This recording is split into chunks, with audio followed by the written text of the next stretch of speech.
For the Mark Twain in-person audiobook library, Rambler Audio, LLC presents The Adventures of Huckleberry Finn by Mark Twain, narrated by Richard Henzel.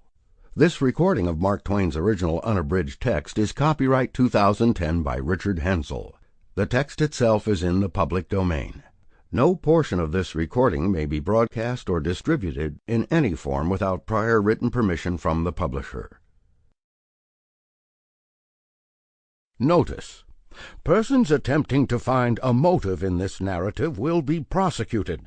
Persons attempting to find a moral in it will be banished.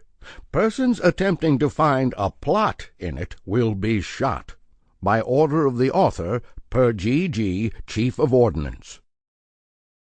Explanatory. In this book a number of dialects are used, to wit, the Missouri Negro dialect, the extremest form of the backwoods southwestern dialect, the ordinary Pike County dialect, and 4 modified varieties of this last. The shadings have not been done in a haphazard fashion or by guesswork, but painstakingly and with the trustworthy guidance and support of personal familiarity with these several forms of speech. I make this explanation for the reason that without it many readers would suppose that all these characters were trying to talk alike and not succeeding. The author. Huckleberry Finn. Chapter 1.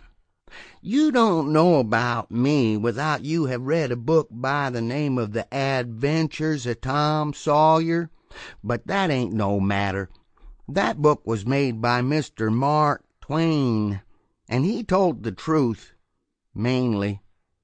There was things which he stretched, but mainly he told the truth. That is nothing. I never seen anybody but lied one time or another without it was Aunt Polly, or the widow, or maybe Mary. Aunt Polly, Tom's Aunt Polly she is, and Mary, and the widow Douglas is all told about in that book, which is mostly a true book, with some stretchers, as I said before. Now, the way that the book winds up is this. Tom and me found the money that the robbers hid in the cave, and it made us rich. We got $6,000 apiece, all gold. It was an awful sight of money when it was piled up. Well, Judge Thatcher, he took it and put it out at interest, and it fetched us $1 a day apiece all the year round, more than a body could tell what to do with. The widow Douglas, she took me for her son, and allowed she would civilize me. But it was rough living in the house all the time, considering how dismal, regular, and decent the widow was in all her ways. And so when I couldn't stand it no longer, I lit out. I got into my old rags and my sugar hogshead again, and was free and satisfied. But Tom Sawyer, he hunted me up and said he was going to start a band of robbers, and I might join if I would go back to the widow and be respectable. So I went back. The widow, she cried over me and called me a poor lost lamb, and she called me a lot of other names too, but she never meant no harm by it.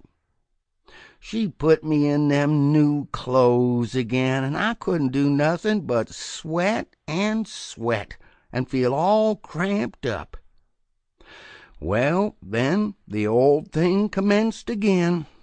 The widow rung a bell for supper, and you had to come to time.